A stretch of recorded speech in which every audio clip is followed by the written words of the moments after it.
السلام علیکم دوستو، میرا نام ہے اسیب شفقت اور آپ دیکھ رہے ہیں ہنسی ٹی وی۔ سنگ کیانگ رقبے کے لحاظ سے چائنا کا سب سے بڑا صوبہ ہے جہاں پر اوغر مسلمانوں کی اکثریت موجود ہے،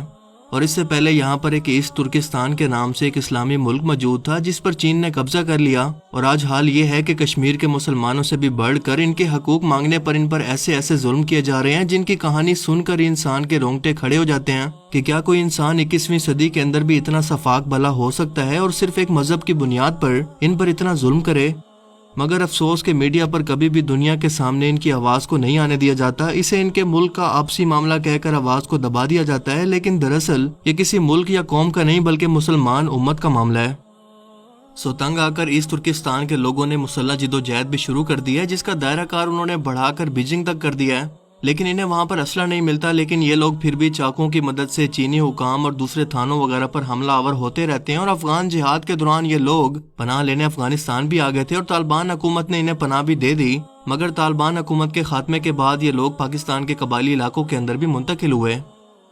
asset Turkestan New Generation Movement کے صدر سے جب انٹرویو لیا گیا تو اس نے کھل کر تمام باتیں دنیا کے سامنے رکھ دی، اور یہ انٹرویو دلوں کو جھنجھوڑ دینے والا تھا جسے آپ کو ضرور سننا چاہیے۔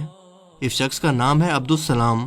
اس سے پہلا سوال یہ کیا گیا کہ چائنا اس موومنٹ کو دبانا ہی کیوں چاہتا ہے، کیوں ان لوگوں پر اتنا ظلم کر رہا ہے؟ تو اس کا جواب تھا کہ چائنا کی حکومت ہمیں ہر باؤنڈریز، رنگ، نسل، شناخت اور مذہب سے الگ پہچان رکھنے کی بجائے صرف ایک پہچان دینا چاہتی ہے، اور وہ ہے چائنیز۔ ان کے سامنے دو ہی چیزیں ہیں، یا تو آپ چائنیز ہیں یا چائنا کے دشمن، تیسرا کوئی آپشن ہی نہیں ہے۔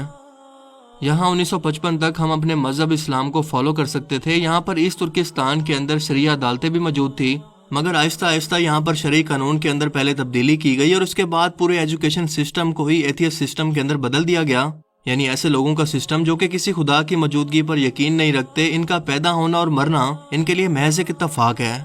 ان کا مذہب اور زندگی کا مقصد بس ان کا ملک ہے، جو کہ مسلمان کی زندگی کا مقصد کبھی نہیں ہو سکتا۔ پچھلے 70 سالوں سے یہ ایسٹ ترکستان کے مسلمانوں کو زبردستی اسی سسٹم یعنی لادینیت کا حصہ بنانا چاہتے ہیں، جس کی وجہ سے اب تک کئی لاکھ لوگ اپنی جان کا نذرانہ پیش کر کے شہادت کا مرتبہ حاصل کر چکے ہیں، اور آپ جانتے ہیں کہ دنیا کے ہر ملک کے اندر اقلیت یا مینورٹی کو اپنی مرضی اور مذہب کے مطابق زندگی گزارنے کا اختیار ہوتا ہے، مگر چائنا کا قانون کس طرح سے ہمارے بیڈ روم اور ہمارے گھروں تک میں نظر رکھتا ہے، ہمیں دہشت گرد سمجھ کر اگر مجھے خودکشی کی اجازت ہوتی تو یہ سب بتانے سے پہلے میں مرنا پسند کرتا۔ بس یہ سمجھ لیں کہ ان کا ہر ایک فوجی ہمارے گھروں کے اندر گھسا رہتا ہے۔ ہمارے بچوں کو کنسنٹریشن کیمپس کے اندر ڈال دیا گیا ہے، جسے چائنا ایجوکیشن سسٹم بھی کہتا ہے، کہ ان لوگوں کو دین کی تعلیم سے نکال کر چائنیز بنایا جائے، جبکہ حقیقت میں یہ ظلم اور ٹارچر کرنے کے لیے بنائے گئے ہیں، جس کا بھانڈا سیٹلائٹ سے لی گئی تصویروں نے اس وقت پھوٹ گیا جب CIA نے لاکھوں بے گناہ مسلمانوں کو ان کیمپس کے اندر جانوروں کی طرح رکھے ہوئے کئی تصویروں کو شیئر کیا، اور وہ بھی جانوروں کی طرح زنجیروں سے باندھ کر۔ ماؤں سے ان کے بچوں کو چھین لیا گیا، انہیں راتوں رات اس طرح سے غائب کر دیا جاتا ہے کہ ان کا کبھی کوئی سراغ ملتا ہی نہیں ہے، جبکہ ان کی مائیں ان کی تصویریں اٹھا کر دہائیاں دیتی رہتی ہیں۔ ان جوانوں کو نامرد بنایا گیا، ان کی بہن بیٹیوں سے زیادتی کی گئی، مگر دنیا کو اس کی خبر تک نہیں ہوئی۔ یہ فوجی زبردستی ہمارے بیڈ رومز تک گھساتے ہیں۔ 2017 میں ان مسلمانوں کو مذہب کی بنیاد پر یہاں جمع کر کے ٹارچر کرنا شروع کیا گیا کہ وہ اپنا مذہب بدل لیں، اور ان جگہوں کو یہ ری ایجوکیشن کیمپس بھی کہتے ہیں، جو کہ ایتھیسزم کا دوسرا نام ہے۔ امریکن ڈیفنس ملٹری نے ایک رپورٹ کے اندر یہ بتایا کہ 30 لاکھ ایسٹ ترکستان کے مسلمانوں کو ان کیمپس کے اندر رکھا گیا ہے، اور 2013 اور 14 کے درمیان چائنا کے انٹیلیجنس آفیسر میڈیا کے نمائندے بن کر اور کیمرہ لے کر ایسٹ ترکستان کے ہر ایک گاؤں اور ہر ایک گھر میں گئے اور ان سے یہ سوال کیا کہ کیا تم مسلم ہو، کیا تم عبادت کرتے ہو، اور اس طرح کے کئی سوال کیے۔ جن لوگوں نے صحیح جواب دیا وہ آج سب کے سب ان کنسنٹریشن کیمپس کے اندر موجود ہیں، جہاں پر ان کے ساتھ کیا کچھ ہو رہا ہے دنیا کو بالکل نہیں پتا۔ چائنا کھلم کھلا اس بات کا اظہار کرتا ہے کہ وہ کمیونسٹ پارٹی آئیڈیالوجی کو زبردستی لوگوں پر نافذ کر رہا ہے، جس کے لیے صرف ریاست کا مذہب اور حکم ہی اس ملک کے شہری پر ماننا لازم ہے، بالکل زمانہ جاہلیت کے دور کی طرح، جب اگر کوئی بادشاہ ایک مذہب کو اپنا لیتا تو رعایا کو نہ چاہتے ہوئے بھی اسی مذہب کو اپنانا پڑتا۔ آج ان کے ٹارچر اور تشدد کی ویڈیوز سوشل میڈیا پر بھری پڑی ہیں، جن کی آواز کو چائنا دبا رہا ہے۔ پوری دنیا میں زبردستی کوئی بھی ملک اپنا مذہب کسی مائنورٹی پر لاگو نہیں کر سکتا، مگر یہ چائنا ہے، اس کے پاس پیسہ ہے، جس سے وہ بڑے بڑے ملکوں کا منہ بند کروا چکا ہے، انہیں قرضے کے چکر کے اندر پھنسا کر۔ اس کے علاوہ ان کے پاس ملٹری کی بے پناہ طاقت ہے، اسی لیے کوئی بھی شخص ان کے شر سے بچنے کے لیے ان سے سوال نہیں کر سکتا۔ اور آپ جانتے ہیں کہ اس سے پہلے تاریخ کے اندر بالکل ایسا ہی ہوتا ہے کہ لوگ صرف طاقتور کا ہی ساتھ دیتے ہیں۔ آج امریکہ طاقتور ہے، سپر پاور ہے، اس نے عراق، شام، لیبیا، فلسطین، افغانستان کو تباہ کیا، مگر سب نے دیکھا کہ غلط ہو رہا ہے، ظلم ہو رہا ہے، مگر خاموش رہے۔ اسی طاقت کی وجہ سے کوفہ کے لوگ دیکھتے رہے مگر خاموش رہے، اور امام حسین علیہ السلام کو خاندان سمیت شہید کر دیا گیا۔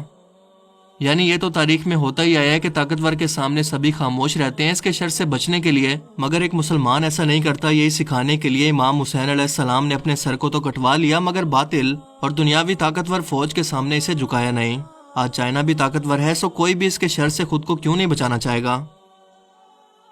کسی بھی ملک میں زبردستی کسی اقلیت پر اپنا مذہب نافذ کرنا اس کے بنیادی حقوق کی خلاف ورزی ہے، اور دنیا میں چائنا کے علاوہ ایسا کہیں نہیں ہوتا۔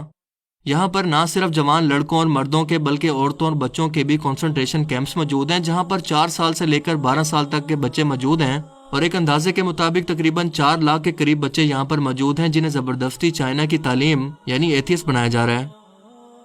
ایک چال وہ ہے جو کہ دشمن چلتا ہے، اور ایک چال وہ ہے جو کہ اللہ تعالیٰ چلتے ہیں۔ بے شک وہ سب سے بہتر چال چلنے والا ہے۔ اگر ان لوگوں کے پاس منصوبے ہیں تو اللہ تعالیٰ کے پاس علم ہے، اور وہ دنیا کے تمام انسانوں سے بہتر سب کچھ جاننے والا ہے۔ موسیٰ علیہ السلام بھی فرعون کے دربار کے اندر بڑے ہوئے، اور جب فرعون نے انہیں اپنا مذہب سکھانا چاہا، یعنی حکمران ہی خدا ہوتا ہے بالکل چائنا کی طرح، تو موسیٰ علیہ السلام نے ہی سلطنت کا خاتمہ اپنے ہاتھوں سے کیا۔ اور انشاءاللہ مجھے بھی امید ہے کہ یہ بچے بڑے ہو کر ان کنسنٹریشن کیمپ سے موسیٰ بن کر نکلیں گے، جو کہ چائنا کے غرور اور اس فرعونی حکومت کو تباہ کر دیں گے۔ میرا کئی سالوں سے اپنے گھر والوں سے کوئی رابطہ نہیں ہے، انہیں ٹارچر کیا جاتا ہے۔ مجھے یاد ہے کہ جب میں نے قرآن پاک یاد کرنا شروع کیا تو میں چھپ کر اسے پڑھا کرتا، کیونکہ قرآن پاک پڑھانا اور اسے سکھانا یا اس کی تبلیغ کرنا چائنا میں ایک جرم ہے۔ ہم چھپ کر قرآن پاک پڑھتے، وضو کرنے کسی دور چشمے پر جاتے اور وہاں پر فجر کی نماز پڑھ کر سورج نکلنے سے پہلے گھر واپس آتے تاکہ ہمیں کوئی دیکھ نہ لے اور ہماری ویڈیو نہ بنا لے۔ اسلامی دنیا سے ہماری کوئی امیدیں نہیں ہیں کہ وہ ہماری مدد کریں، بلکہ ہماری امیدیں صرف اللہ سے ہیں۔ دنیا میں جہاں پر بھی مسلمانوں پر ظلم ہوتا ہے وہاں پر کہیں نہ کہیں سے آپ کو کوئی نہ کوئی خبر سننے کو مل جاتی ہے، لیکن مجھے دکھ ہے کہ اس ترکستان کا نام ان لوگوں کے ساتھ کبھی نہیں لیا جاتا۔ حضرت علی کا قول ہے کہ اگر تم ہاتھ سے ظلم کو نہیں روک سکتے تو کم از کم اسے دنیا کو بتاؤ۔ اور آخر میں میری گزارش ہے کہ آپ لوگ ہمارے لیے بھی دعا کریں، کیونکہ میرا اللہ بہت طاقتور اور قادر ہے۔ اگر اس کی مرضی ہوئی تو وہ ہمیں چائنیز گورنمنٹ کے لیے سر درد بنا دے گا، یا پرندوں کو بھیجے گا جو کہ کعبہ کی حفاظت کے لیے اللہ کے حکم سے پہلے بھی پہنچے تھے اور اللہ کے دشمنوں کو تباہ کر دیا تھا۔ یہ سب کچھ میرے خدا کے ہاتھ میں ہے۔ والسلام۔ افسوس کا مقام ہے کہ جس اسلامی ملک کی طرف اس وقت تمام مسلمانوں کی نظریں دیکھ رہی ہوں گی، اس کا خود کا یہ حال ہے۔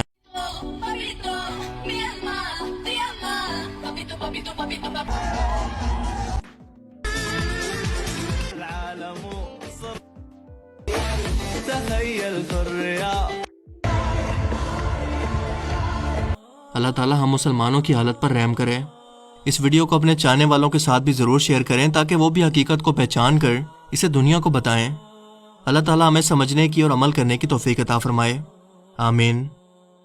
مجھے امید ہے کہ آج کی اس ویڈیو سے آپ کو بہت کچھ نیا جاننے کو ملا ہوگا اور یہ ویڈیو آپ کو پسند آیا ہوگا۔ اگر یہ ویڈیو آپ کو اچھا لگا تو اسے لائک کیجئے، اور اب میں ملوں گا آپ سے ایک ایسی ہی نئی انٹرسٹنگ ویڈیو میں۔ تب تک کے لیے اپنا بہت سا خیال رکھیے گا۔ Thanks for watching this video. اللہ حافظ۔